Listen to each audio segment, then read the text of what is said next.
দেশ এবং জাতির জন্য সংবিধান এবং এই সংসদ, আমরা কে ট্রেজারি বেঞ্চে আর কে অপোজিশন বেঞ্চে, এগুলো কোনো পার্মানেন্ট জিনিস না। এই স্বাধীন বাংলাদেশেই কিছু কিছু দল তারা ওখানে বসতেন, আজকে তারা কোথাও নেই। আবার এখানে যারা বসতেন মাঝে মধ্যে ওখানেও বসতেন, আজকে তারা এখানে বসা আছে। এটাই গণতন্ত্রের সৌন্দর্য। আমরা দলের অভিপ্রায় নয়, জনগণের অভিপ্রায়টাকেই আমরা সম্মান দিয়ে এখানে এসেছি এবং এই প্রস্তাবটা উত্থাপন করেছি। অতি গুরুত্বপূর্ণ বক্তব্য রেখেছেন মাননীয় স্বরাষ্ট্রমন্ত্রী। যেহেতু আন্দালির রহমান পার্থ সাহেব এখানে নেই, এই জন্য আমি ব্যাপারে কোনো কথা বলবো না। উনি ফায়ার করেছেন, কিন্তু কিছু কিছু ফায়ার ওনার ব্যাক ফায়ার হয়ে গেছে।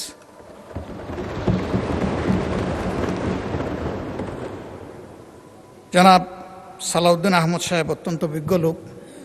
আমি যতদূর জানি তিনি আইনের ছাত্র ছিলেন। আর আমরা ফেসিবাদের আমলে দফায় দফায় সেই আইনের নামেই আমরা ফেসিবাদের ভিকটিম হয়েছি। ওনার পজিশন একজন জ্ঞানী মানুষ হিসাবে, আর আমাদের পজিশন একজন বুক্তা হিসাবে।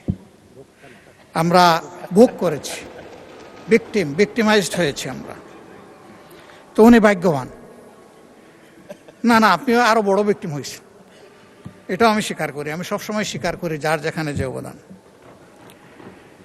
তিনি ৭৩ সালের পরে অর্ডার যে আইন নয় সেইটার উল্লেখ করেছেন, কিন্তু এরপরে বহু অর্ডারও, বহু অধ্যাদেশ, বহু আদেশ আইনের রূপ নিয়েছে। আজকে যদি সেই সমস্ত সম্মানিত ব্যক্তিদের সম্পর্কে কথা বলি, তারা আজকে দুনিয়ায় নেই। অনেককেই আমরা অন্তর থেকে গভীরভাবে শ্রদ্ধা করি, তাদের প্রতি অশ্রদ্ধা হবে। আমি সেই জায়গায় ফিরে যেতে চাই না। আবারও বলবো, সংবিধান এবং আইন মানুষের জন্য, আইন কিংবা সংবিধানের জন্য জনগণ নয়। এই জিনিসটা আমরা খেয়াল রাখলে ভালো হতো।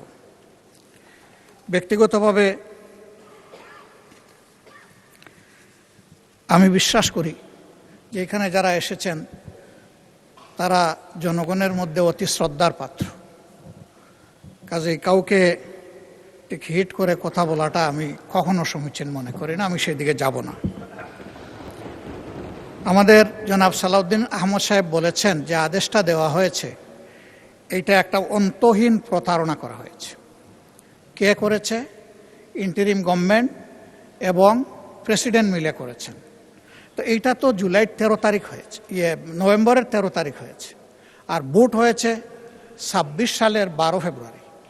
দীর্ঘ সময় মাঝখানে ছিল। আমরা প্রথমে দাবি করেছিলাম গণভোটটি আগে হোক এবং সংসদ নির্বাচন পরে হোক, কিন্তু বিএনপির দাবির কারণে, একই দিনে হওয়ার কারণে, ওনাদের গণভোট এবং সংসদ নির্বাচনের দাবিটা সরকার গ্রহণ করার কারণে ওনারা ফরমালি সরকারকে অভিনন্দন জানিয়েছে। তাহলে গণভোটটা তো ওনাদেরও দাবি ছিল। গণভোটে কি কি বিষয় অন্তর্ভুক্ত হবে তা কিন্তু আগেই তাদের ওয়েবসাইটে প্রচার করা হয়েছে। নির্বাচন কমিশন এটা করেছে যথেষ্ট সময় দিয়ে। আমরা দেখেছি, সরকারি দলও এটা দেখার কথা। এই সব কিছু দেখে শুনেও যদি আমিও বলি, মাননীয় প্রধানমন্ত্রীও বলেন যে সবাই গণভোটে হা বলুন, তাহলে আমরা দুষ্টা করলাম কোথায়, আর আমাদের মধ্যে ভাগটা হলো কোথায়? আমরা তো এক হয়ে করেছি। আমরা আমাদের জায়গায় আছি, আমরা জায়গা পরিবর্তন করি নাই। আমি ধন্যবাদ জানাই জনাব সালাউদ্দিন আহমদ সাহেবকে। উনি বলেছেন যে উনিই দাবিটা প্রথম করেছিলেন। জনগণ কি চায় সেটা আমরা জনগণের কাছে ছেড়ে দিই। যদি বেশিরভাগ জনগণ এটা সমর্থন করে তাহলে আমরা এটা সবাই মানব। বেশিরভাগ জনগণ সমর্থন করেছে, এখন এটা মানার প্রশ্ন। যদি আমরা অসাংবিধানিক বলি, আবারও বলবো অতীতের অনেক গণভোট নিয়ে প্রশ্ন উঠবে, আমি সেদিকে যাব না। অসাংবিধানিক বা সংবিধান বহির্ভূত অনেক কাজই তো হয়ে গেছে, সবাই মিলেই তো করলাম। তো সেই জায়গায় তো আমরা কোনো আপত্তি করলাম না। কেন করলাম না? এটা দেশ এবং জনগণের জন্য প্রয়োজন ছিল। সেই জায়গায় যদি না করি, এই জায়গায় তারা যদি এই সপোর্টটা নিয়ে আজকে এই সংকট তৈরি না করতেন, এখানে এটা আলোচনারই দরকার ছিল না। এই সময় নষ্ট করার দরকার ছিল না এই মহান পার্লামেন্টের, এই মহান সংসদের এই সময়টা তো আমরা ব্যয় করছি এই কারণে যে ওই কাজটা হয়নি বলে। এই জন্যেই আমরা চেয়েছিলাম যে এই অধিবেশন কিভাবে ডাকা যায়, কখন ডাকা যায় তার উপরে আলোচনা হোক। আলোচনা অনেক হয়েছে, পক্ষে বিপক্ষে, মেরিট ডিমেরিট অনেক এসেছে। আসার শেষ প্রান্তে এসে আমাদের সম্মানিত সদস্য এবং স্বরাষ্ট্রমন্ত্রী বলেছেন যে সংস্কার পরিষদের মেম্বার হিসাবে আমরা যে নির্বাচিত হচ্ছি এর জন্য কোনো ব্যালট ছিল না। আমি বলবো ব্যালট ছিল। গণভোটের ব্যালটটাই সেই ব্যালট, এবং যে আদেশ বলে গেজেট হয়েছে ওখানে পরিষ্কার লেখা ছিল যে এই নির্বাচনে যারা সংসদ সদস্য হিসাবে নির্বাচিত হবেন তারা একই সাথে সংস্কার পরিষদের সদস্য হিসাবেও বিবেচিত। আমি মনে করি যে আজকে তো আমরা একটা ছোট অংশ, বিশাল অংশ জুড়ে ট্রেজারি বেঞ্চ, এবং এখানে অনেক অভিজ্ঞ পার্লামেন্টারিয়ান আছে। আমি ব্যক্তিগতভাবে একেবারেই পার্লামেন্টে একজন শিশু। আজকে এই পার্লামেন্টে আমার বয়স হচ্ছে 4 দিন, 4 দিনের শিশু আমি। তারা তো অভিজ্ঞ, তারা এই বিষয়গুলো আগে নিশ্চয়ই খুঁটে খুঁটে দেখেছেন। আমি নিজে সংস্কার এর জন্য যে ঐকমত্য কমিশন হয়েছিল সেখানে কোনো মেম্বার হিসাবে যোগদানের সৌভাগ্য অর্জন করি নাই, কিন্তু এখানে অনেকে ছিলেন, তাদের হাতেই তো এইগুলো ফর্মুলেট হয়েছে, ফর্মুলেট হয়ে আমাদের সবার কাছে, জনগণের কাছে এসেছে। আজকে তারা নিজেদের তৈরি করা জিনিসের সাথে স্ববিরোধিতা করতে পারেন না। এটা মেতে নেওয়াই ছিল মহত্বের লক্ষণ, এবং আমি মনে করি রাষ্ট্র দায়িত্ব হতো তাদের, ভালো হতো। শেষের দিকে এসে সম্মানিত মাননীয় সংসদ সদস্য এবং স্বরাষ্ট্রমন্ত্রী একটা প্রস্তাব দিয়েছেন। আজকে পুরা আলোচনাটা হচ্ছে সংস্কারের উপর, সংস্কার পরিষদের উপর, এর সভা আহ্বানের উপর। তিনি যদি ভালো হতো এরকম করে একটা প্রস্তাব দিতেন যে এই সংস্কার নিয়ে যে আলোচনা হলো তাকে একটা জায়গায় পৌঁছানোর জন্য আসুন আমরা একটা বিশেষ কমিটি করি, তাহলে that could be matter of consideration. আমরা এটাকে ইতিবাচকভাবে দেখতে পারি, কারণ আমরা সংকট তৈরির জন্য তো এখানে আসিনি, দেশের মানুষের সংকট নিরসনের জন্য এখানে এসেছি। আমরা প্রথম দিনই মাননীয় স্পিকারকে অভিনন্দন জানাতে গিয়ে বলেছিলাম যে আমরা একটা গঠনমূলক বিরোধী দল হিসাবে এখানে দায়িত্ব পালন করতে চাই। বিরোধিতার খাতিরে কোনো বিরোধিতা নয়, বরঞ্চ যেখানে প্রয়োজন সহযোগিতা আর জাতির অধিকার সংরক্ষণের প্রয়োজনে বিরোধিতা। আমরা আমাদের পজিশনে এখনো আছি। আমরা সরকারি দলকে আন্তরিকভাবে আহ্বান জানাবো যে আসুন, জনগণের বৃহত্তর রায়, যে রায়টা জনগণ দিয়েছে, কত পার্সেন্ট আমি এটাতে আর যাচ্ছি না বারবার, জনগণ গণভোটকে গ্রহণ করে নিয়েছে। আমরাও গ্রহণ করার মাধ্যমে জনগণকে সম্মান করি, তাহলে এই সংসদ সম্মানিত হবে ইনশাআল্লাহ।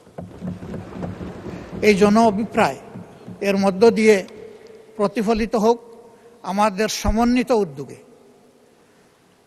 এখানে আলাদা আমরা এক লাইনে, ট্রেজারি বেঞ্চ আরেক লাইনে চলতেই থাকলাম, এটার মাধ্যমে সমাধান কিভাবে হবে এটা আমরা সবাই বুঝি। এই জন্য আমরাও সমাধান চাই, কিন্তু আমরা ন্যায্যতার ভিত্তিতে চাই।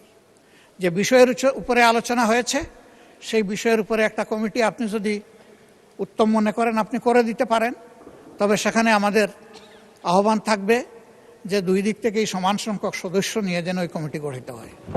তাইলে আমরা সেখানে আমাদের মতামত সুন্দরভাবে দিতে পারবো। এখানে সংখ্যাগরিষ্ঠতার ভিত্তিতে যদি কোনো কমিটি গঠন হয়, তাহলে এখন যেমন এখানে ডিবেট হচ্ছে, তখনও সেখানে ডিবেট হবে, যে লাউ সেই কদুতেই থেকে যাবে, অন্য কোনো ফল আমরা এখান থেকে আহরণ করতে পারবো না।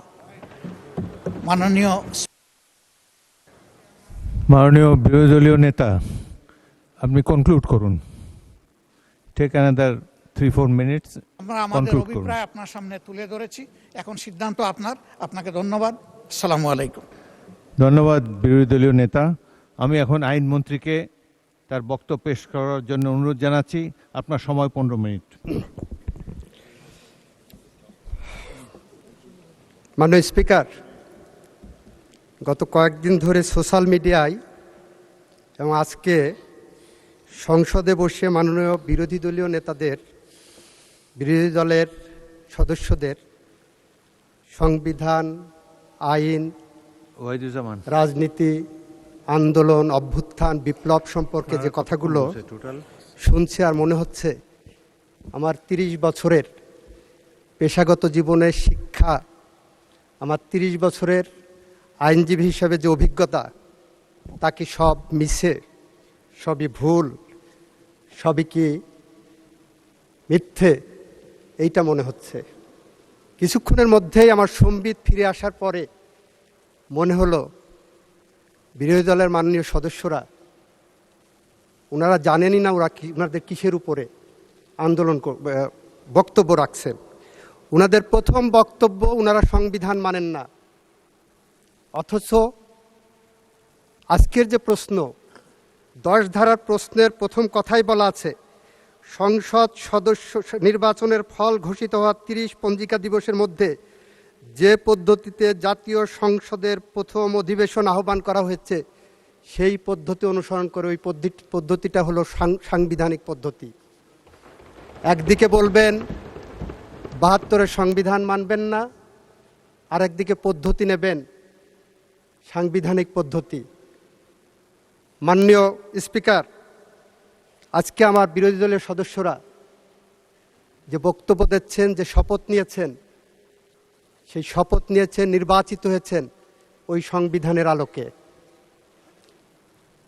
ওই বিরোধী দলীয় সদস্যরা যে অধ্যাদেশের উপরে, আদেশের উপরে নির্ভর করছেন, ওই আদেশের 12 ধারাটা পড়ে দেখেন। ওনারা জুলাই সনদকে সংবিধানে জুলাই সনদ অন্তর্ভুক্ত করার ব্যবস্থা গ্রহণ করা হবে বলে সেই আইনে উল্লেখ করা হচ্ছে। সুতরাং আমাদের বুঝতে হবে 72-এর সংবিধান আমাদের কাছে বেসিস। এটা 24-এর জুলাই বিপ্লব উত্তর সময়ে, গণ অভ্যুত্থান উত্তর সময়ে এই ম্যান্ডেটটা জনগণ আমাদেরকে দিয়েছে। এই সংবিধানকে সামনে রেখে যাবতীয় কার্যক্রম পরিচালিত হবে এবং যাবতীয় কার্যক্রমে আমরা সংশোধনী আনতে পারবো সংবিধানে। মাননীয় স্পিকার, আমরা এখানে যখন বক্তব্য দিচ্ছি, তখন সেই বক্তব্যের কেন্দ্রবিন্দু হলো জুলাই সনদ।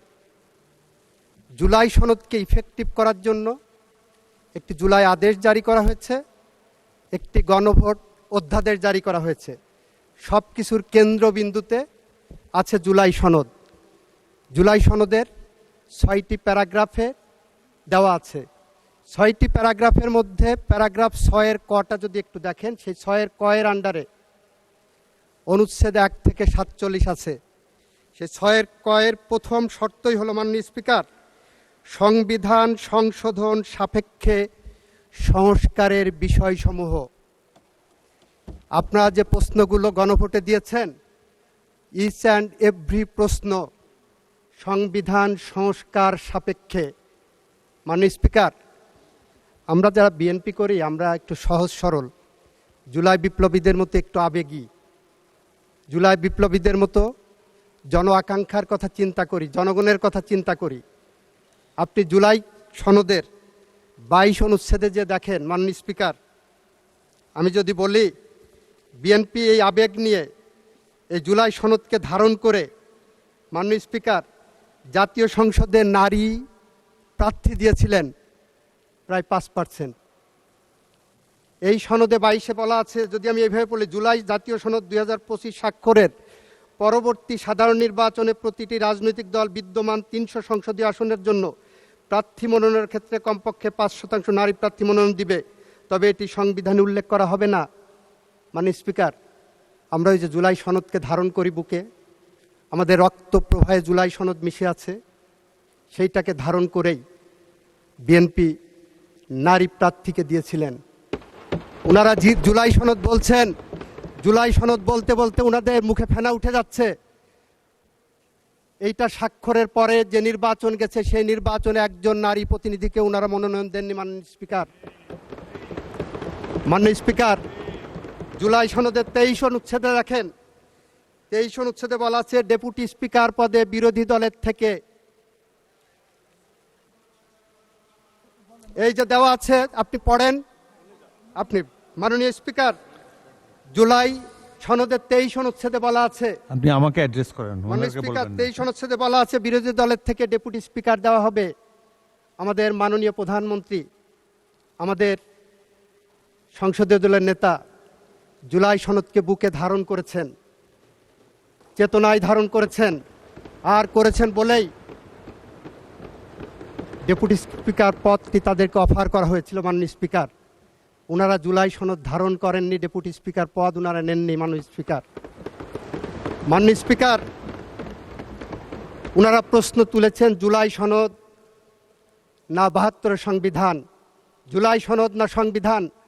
মাননীয় স্পিকার, আমাদের 1972 সালের যে সংবিধানের আলোকে এই সংসদ রচিত হয়েছে, গঠিত হয়েছে, সেই 72-এর সংবিধানের সাথে বাংলাদেশের লাখো শহীদের রক্তের ঋণ জড়িয়ে আছে। সেই সংবিধানের সাথে লাখো মামুনের ইজ্জত এবং সম্ভ্রম জড়িয়ে আছে। এই সংবিধান যতবার সংশোধন হয়েছে, সেই সংশোধনের মধ্যে 72 থেকে 75 পর্যন্ত একদলীয় শাসনামলে প্রায় 30,000 বিরোধী রাজনৈতিক কর্মীদের হত্যার রক্ত জড়িয়ে আছে। এই সংবিধানে এমন সংশোধনী আছে যেটা পৃথিবীর ইতিহাসে অত্যন্ত বিরল। পৃথিবীর ইতিহাসে মাননীয় স্পিকার, সামরিক শাসনের মধ্য দিয়ে বাংলাদেশের গণতন্ত্রের দ্বার উন্মোচন করে দেওয়া হয়, এটার একমাত্র উদাহরণ বাংলাদেশে শহীদ রাষ্ট্রপতি জিয়াউর রহমান করেছিলেন। যে কারণে আমরা বলি বাংলাদেশের যা কিছু শ্রেষ্ঠ অর্জন, তার সব কিছু এসেছে শহীদ রাষ্ট্রপতি জিয়াউর রহমান এবং তার পরিবারের হাত ধরে। আমরা বাংলাদেশের মুক্তিযুদ্ধ এনেছি, আমরা বাংলাদেশের সাংবিধানিক সংশোধনী বহুদলীয় গণতন্ত্র এনেছি, ন্যায় বিচারের পথ উন্মুক্ত করার জন্য আমরা বাংলাদেশের বিচার বিভাগের স্বাধীনতা এনেছি। আমরা 82 থেকে 90 পর্যন্ত বেগম খালেদা জিয়ার নেতৃত্বে জাফর, জয়নাল, দীপালি সাহা, কাঞ্চন, রাউফুন, বসুনিয়া, শাহজাহান, সিরাজ, জেহাদ, নূর হোসেন, ডাক্তার শামসুল আলম খান মিলনের রক্তের বিনিময়ে আমরা 90 সালের যে গণ অভ্যুত্থান ঘটিয়েছিলাম, তার প্রেক্ষিতে মাননীয় স্পিকার, 91 সালে যে পার্লামেন্ট এসেছিল, সেই পার্লামেন্টে আমাদের মাননীয় প্রধানমন্ত্রী, আমাদের প্রয়াত নেত্রী বেগম খালেদা জিয়া বাংলাদেশের সংসদীয় গণতন্ত্র এনেছিলেন, যার কারণে আজকে ওনারা এক্সারসাইজটা করতে পারছেন। মাননীয় স্পিকার, আমার বন্ধুরা আইনের কিছু ফেলাসাজ ব্যাখ্যা দিয়েছেন। ওনারা বলেছেন আদেশ আইন, আমিও বলছি আদেশ আইন। কোন আদেশ আইন সেটা ওনারা বুঝতে পারছেন না। মাননীয় স্পিকার, 1897 সালের একটা আইন আছে যেটার নাম general clauses act. General clauses অ্যাক্টের সেকশন 20 থেকে 24 পর্যন্ত আমার বন্ধুদের পড়তে বলবো। সেখানে বলা আছে অ্যাক্ট অফ পার্লামেন্টের আন্ডারে অথবা রেগুলেশনের আন্ডারে কোনো অথরিটিকে যদি কোনো অর্ডার পাস করার অথরিটি দেওয়া থাকে, তাহলে সেই অর্ডারটা আইনের রূপ পাবে। মাননীয় স্পিকার, জুলাই আদেশটা দেখবেন এবং অধ্যাদেশটা দেখবেন। অধ্যাদেশের উপরে লেখা আছে আর্টিকেল 93 অফ দি কনস্টিটিউশনের আন্ডারে এই অধ্যাদেশ জারি করা হয়েছে। আর অর্ডার যেটা ওনারা দেখাচ্ছেন, ওই অর্ডারের কোনো জায়গায় কোন আইনের ব্যাকিংয়ে এই অর্ডার পাস করা হয়েছে? Nothing like that. মাননীয় স্পিকার, 190 বছরের ব্রিটিশ শাসনের বিরুদ্ধে রাজনৈতিক সমঝোতার ভিত্তিতে 1947 সালে ভারত পাকিস্তান স্বাধীন হয়েছিল, বিভক্ত হয়েছিল। সমঝোতার ভিত্তিতে ভারত রাষ্ট্র পরিচালনা করেছিলেন, 3 বছর পরে তারা সংবিধান পেয়েছিল। সমঝোতার ভিত্তিতে পাকিস্তান 9 বছর পরে সংবিধান রচনা করতে পেরেছিলেন। আমাদের 24-এর সমঝোতার দলিল হলো আমরা এই সংবিধানের পথ ধরে হেঁটে যাব, এই সংবিধান সংশোধন করব, কোন কোন জায়গায় সংশোধন করব সেটা আমরা জুলাই সনদের মধ্যে ধারণ করেছি। মাননীয় স্পিকার, জুলাই সনদের মধ্যে যেভাবে সংবিধান সংশোধনের কথা বলা আছে সেটা একটু আপনাকে পড়ে শোনাই মাননীয় সদস্যদের জন্য। জুলাই সনদের 17 নম্বর অনুচ্ছেদে যদি যাই মাননীয় স্পিকার, সেখানে কি বলা আছে? 17 নম্বর অনুচ্ছেদে বলা হচ্ছে আইনসভা গঠন হবে। সেখানে নোট অফ ডিসেন্ট দেওয়া ছিল আমাদের বিএনপির পক্ষ থেকে। নোট অফ ডিসেন্টে বলা হচ্ছে অবশ্য কোনো রাজনৈতিক দল বা জোট তাদের নির্বাচন ইশতেহারে উল্লেখপূর্বক যদি জনগণের ম্যান্ডেট লাভ করে তাহলে তারা সেই মতে ব্যবস্থা গ্রহণ করবে। মাননীয় স্পিকার, আমাদের ম্যান্ডেট সুস্পষ্ট আছে। আমাদের নির্বাচন ইশতেহার অনুসারে আমরা জুলাই সনদকে একসাথে পড়ে আমরা এগিয়ে যাব। সংবিধানকে সামনে রেখে সংবিধান আমরা সংশোধন করতে বদ্ধপরিকর। মাননীয় স্পিকার, আমাদের এখানে অনেকেই বলেছেন গণ অভ্যুত্থান নয়, এটাকে বিপ্লব ডাকতে হবে। মাননীয় স্পিকার, জুলাই সনদের 38 নম্বর পেজের আপনাদেরকে দৃষ্টি আকর্ষণ করছি। আপনারা জুলাই সনদ বলতে বলতে মুখে ফেনা উঠে যাচ্ছে। এখানে 1 নম্বর প্যারাগ্রাফেই অঙ্গীকারনামার 1 নম্বর প্যারাগ্রাফে বলা হচ্ছে 2024 সালের জুলাই আগস্টের গণ অভ্যুত্থান। আপনারা ভালো করে দেখেননি কেন আমি হবস, লক্স, রুশোর কথা বলেছিলাম? মাননীয় স্পিকার, আইন হলো একটি সামাজিক চুক্তি। ষষ্ঠদশ এবং ষোড়শ শতাব্দীতে সুইস দার্শনিক রুশো, ব্রিটিশ দার্শনিক লক, হবস বলেছেন মানুষ কিভাবে শাসিত হবে, কিভাবে চলবে তারা নিজেরা সামাজিক চুক্তির মাধ্যমে নির্ধারিত করবেন। সেই সামাজিক চুক্তির ফরম্যাট হলো এই যে সংসদে বসেছি আমরা, এই যে আমাদের গঠনতন্ত্র সংবিধান, এইটাই আমাদের সেই সামাজিক চুক্তি। মাননীয় স্পিকার, আপনার দৃষ্টি আকর্ষণ করে বলছি 1972 সালে 1971 সালে 9 মাস রক্তক্ষয়ী সংঘর্ষ হয়েছিল। 72-এর যে সংবিধান, যুদ্ধোত্তর বাংলাদেশের সেই সংবিধান কিন্তু কোনো বাংলাদেশের পার্লামেন্টে রচিত হয়নি। বাংলাদেশের বিজয়ী জনগোষ্ঠী নির্ধারণ করেছিলেন যে 70-এর নির্বাচনে পাকিস্তানি সংবিধানের আন্ডারে যারা নির্বাচিত হয়েছিলেন তারা বসে একটি সংবিধান পরিষদ গঠন করবেন। সেই সংবিধানের আলোকেই সেইভাবে আমরা সংবিধান রচিত করেছি। আমাদের 24-এর গণ অভ্যুত্থানের এই বিষয়টাকে 24-এর জুলাই সনদটাকে আপনারা বড়জোর তুলনা করতে পারেন 90-এর গণ অভ্যুত্থানের 3 জোটের রূপরেখার সাথে। 3 জোটের রূপরেখায় ছিল এরশাদের পতনের পরে প্রধান বিচারপতি রিজাইন করে এসে উনি অস্থায়ী রাষ্ট্রপতি হবেন। 3 জোটের রূপরেখায় ছিল উনি প্রধান বিচারপতি পদে ফেরত যাবেন। 3 জোটের রূপরেখায় ছিল বাংলাদেশ পার্লামেন্টারি ফর্ম অফ গভর্নমেন্টে যাবে। ইয়েস, ইট ইজ বিএনপি যে তার রাজনৈতিক অঙ্গীকার রক্ষা করে 1991 সালের পার্লামেন্টের পরে জাতীয় সংসদে সংশোধনী এনেছেন। মাননীয় স্পিকার, আমরা আপনার সামনে বলতে চাচ্ছি, আপনার মাধ্যমে সংসদকে বলতে চাচ্ছি, আমরা যেমন জাফর, জয়নাল, জিপাল শাহ, কাঞ্চন, রাউফুন, বসুনিয়া রক্তের কাছে ঋণী, আমরা যেমন 72 থেকে 75 আসাদ, বাচ্চু, মাসুদ হারুনের কাছে ঋণী, আমরা যখন 24-এর গণ অভ্যুত্থানের আবু সাইদ, মুগ্ধ, আনাস, ওয়াসিমের কাছে ঋণী, ঠিক একইভাবে আমরা এদেশের 30,000-এর মতো পঙ্গু জুলাই যোদ্ধাদের কাছে ঋণী। আমরা বিশ্বাস করি ফ্যাসিস্টদের বিদায়ের জন্য শুধুমাত্র গুটি কয়েক আমাদের মতো রাজনৈতিক কর্মী এখানে আসেনি। ফ্যাসিস্টদের বিদায়ের জন্য দীর্ঘ 17 বছর বাংলাদেশে বিএনপির উপর এবং আপনাদের উপর স্টিম রুলার চলেছে। আপনারা যদি নির্যাতিত মানুষের মুখচ্ছবি খুঁজেন, তাকিয়ে দেখেন আমার পার্লামেন্টের সংসদ নেতা বাংলাদেশের নির্যাতিত মানুষের প্রতিচ্ছবি। মাননীয় স্পিকার, আমার সময় শেষ হয়ে যাচ্ছে। আমি মন্ত্রী হিসাবে আপনার কাছে আরেকটু সময় বাড়িয়ে দেওয়ার জন্য অনুরোধ করছি, কারণ 15 মিনিট সময় দিয়েছেন আমাকে। আমি একটু সময় চাচ্ছি মাননীয় স্পিকার। মাননীয় স্পিকার, আপনি 2 মিনিটের মধ্যে আপনার বক্তব্য শেষ করেন। কারণ বিরোধী দলকে একটু বেশি টাইম দিতে চাই আমি অলরেডি। আপনি 15 মিনিট শেষ হলে 1 ঘন্টা বলা হবে আপনার।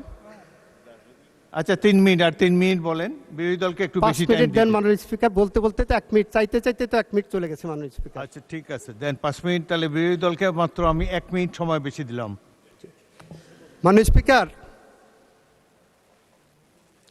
আমাদের চেতনার উৎস শহীদ রাষ্ট্রপতি জিয়াউর রহমান, আমাদের প্রেরণার উৎস বেগম খালেদা জিয়া, আমাদের সাহসের বাতিঘর, আমাদের এই মহান সংসদের নেতা, আমাদের মাননীয় প্রধানমন্ত্রী তারেক রহমান। মাননীয় স্পিকার, আমরা প্রতিদিন যখন কাজে বের হই, রাজনৈতিক কাজ আর যে কোনো কাজে যাই, আমাদের মনে হয় আমাদের চেতনার সাথে, আমাদের সাহসের সাথে, আমাদের প্রেরণার সাথে এখনো বেগম খালেদা জিয়া জড়িয়ে আছেন। মাননীয় স্পিকার, আমরা বিশ্বাস করি, আমরা যারা বেগম খালেদা জিয়ার সাথে রাজনীতি করেছি এই বাংলাদেশে, আমরা বিশ্বাস করি বেগম খালেদা জিয়া 7 আসমানের কাছে পাশে দাঁড়িয়ে বলছেন, চলে যাওয়া মানে প্রস্থান নয়, বিচ্ছেদ নয়, চলে যাওয়া মানে নয় বন্ধন ছিন্ন করা আর্দ্র রজনী, চলে গেলে আমারও অধিক কিছু থেকে যাবে আমার না থাকা জুড়ে। মাননীয় স্পিকার, সত্যিই তাই। কবি রুদ্র মোহাম্মদ শহীদুল্লাহর মতো বেগম খালেদা জিয়ার এই প্রেরণা আমাদের প্রেরণার উৎস হয়ে আছে। আমরা তাই বলছি, আইনের ভুল ব্যাখ্যা নয়। মাননীয় স্পিকার, আমাদের এক বন্ধু প্রশ্ন করেছেন, যতক্ষণ পর্যন্ত এটা আল্ট্রাভাইরাস ডিক্লেয়ার না হবে ততক্ষণ পর্যন্ত this is a valid law. মাননীয় স্পিকার, এই আদেশ কোনো লই না, এই অধ্যাদেশ it is a colourable exercise, colourable legislation, যেটাকে আইনের ভাষায় বলা হয় this is a fraud on the constitution. This piece of legislations are committed a fraud on the constitution. কনস্টিটিউশনে যে পাওয়ার দেওয়া নাই সেই পাওয়ার এখানে এক্সারসাইজ করা হয়েছে। এই পার্লামেন্ট সার্বভৌম পার্লামেন্ট, এই পার্লামেন্টে কোনোভাবেই কোনো আইন দিয়ে বাধ্য করা যায় না। মাননীয় স্পিকার, মাননীয় স্পিকার, আর অর্ডারের ফেট তো বলেছি, সাংবিধানিক কোনো অর্ডার দেওয়ার ক্ষমতা বাংলাদেশ সংবিধানের 4th তফসিলের মাধ্যমে বন্ধ করে দেওয়া হয়েছে। কারণ যখন সংবিধান ছিল না মাননীয় স্পিকার, তখন প্রেসিডেন্ট অর্ডার পাস করতে পারতেন। যখন মার্শাল লর সময় সংবিধান থাকে না, তখন সাসপেন্ডেড থাকলে অর্ডার পাস করতে পারতেন। কিন্তু যখন সংবিধান থাকে, আমাকে প্রশ্ন করা হয়েছে, মাননীয় অ্যাটর্নি জেনারেল, আপনি কোন ক্ষমতা বলে অ্যাটর্নি জেনারেল দায়িত্ব পালন করেছিলেন? যে ক্ষমতা বলে এনসিপির বর্তমান চেয়ারম্যান শপথ নিয়েছিলেন, ওই ক্ষমতা বলেই আমি দায়িত্ব পালন করেছি। মাননীয় স্পিকার, আমার বন্ধুদের বলতে চাই, এই সংকটময় অবস্থায় রাষ্ট্রপতির সামনে রাষ্ট্র রক্ষা করার একটা দায়িত্ব ছিল। আর্টিকেল 64 যদি ওনারা পড়ে দেখেন, আমি অনুরোধ করব, attorney general is for Bangladesh, not of the government of Bangladesh. এই বাংলাদেশকে সঠিক পথে ডাইরেকশন দেওয়ার জন্য I was appointed as the Attorney General for Bangladesh. Article 64টা একটু পড়ে দেখতে বলবো। মাননীয় স্পিকার, আমি পরিশেষে বলবো, আমাদের মাননীয় স্বরাষ্ট্রমন্ত্রী একটি প্রস্তাব দিয়েছেন। বিরোধী দলের নেতাও কিন্তু ইনডিরেক্টলি প্রস্তাবটা গ্রহণ করেছেন। উনি বলেছেন সদস্য সংখ্যা 50-50 হলে ভালো হয়। মাননীয় স্পিকার, বিচার মানেই তালগাছটা আমার। 219 জন সংসদ সদস্যের প্রতিনিধিরা পাবেন 50%, 77 জনের প্রতিনিধিরা পাবে 50%। এটা কোথায় আছে মাননীয় স্পিকার? পৃথিবীর কোন জায়গা আছে? এটা কি বৈষম্য না? এটা কোন আইনে আছে?